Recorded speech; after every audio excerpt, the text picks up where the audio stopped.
In today's world of barcode tracking and highly automated processes, it's becoming increasingly critical to add a barcode quality control step into the manufacturing system to help achieve the benefits of automatic data capture and ensure readability of barcodes throughout the supply chain.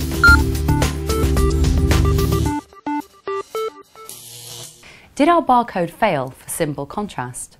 This is simple. Is the difference between light and dark enough to provide a clear view for the scanner? Minimum reflectance, RMIN, is a check that the bars are dark enough relative to the spaces. Bars must be half the reflectance of the background or less. It's really the same thing as contrast, but differently expressed. A failure for contrast or RMIN is simply corrected by increasing the difference between light and dark. Sometimes a shiny label may have contrast problems. See if it can be made less shiny. Next, the verifier assesses the minimum edge contrast by examining the contrast between each dark edge and the light edge touching it. If this is too low, then that edge may not be discernible to a scanner.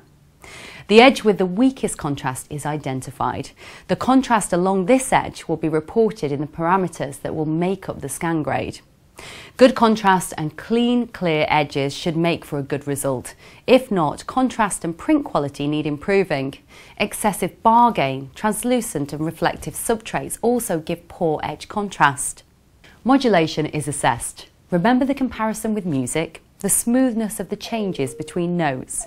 But we're thinking of the smoothness of the change in reflective peaks.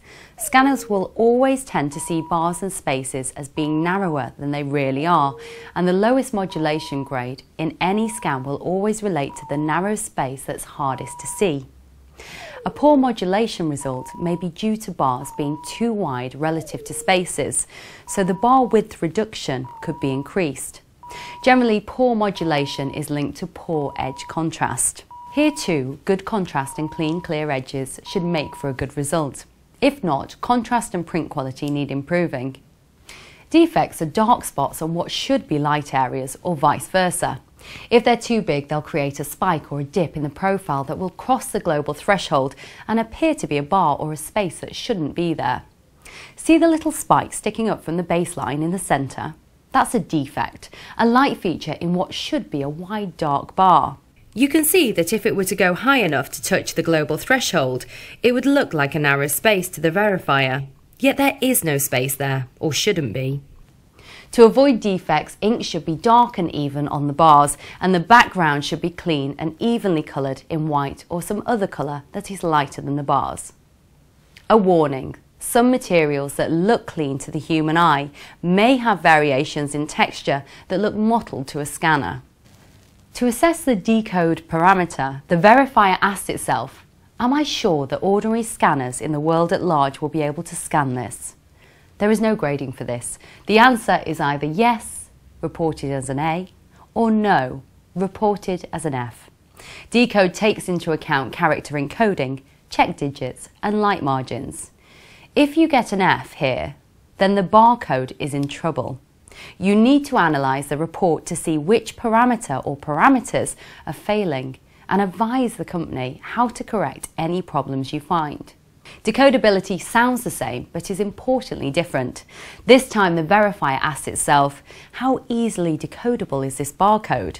It examines each character in the barcode to see how closely it complies with the specifications concerning the relative widths of the bars and spaces. For example, a 4 in EAN 13 is one dark bar and one background space, each the same width, followed by a dark bar 3 times as wide and then a background space twice as wide. The verifier compares each 4 character in the barcode being assessed. We see that in this case there's an irregular width error across the symbol, so it won't be as easily decodable as it would have been if all the widths were correct. It will achieve a lower decodability grade. Decodability failures are due to irregular bar width errors. These must be corrected.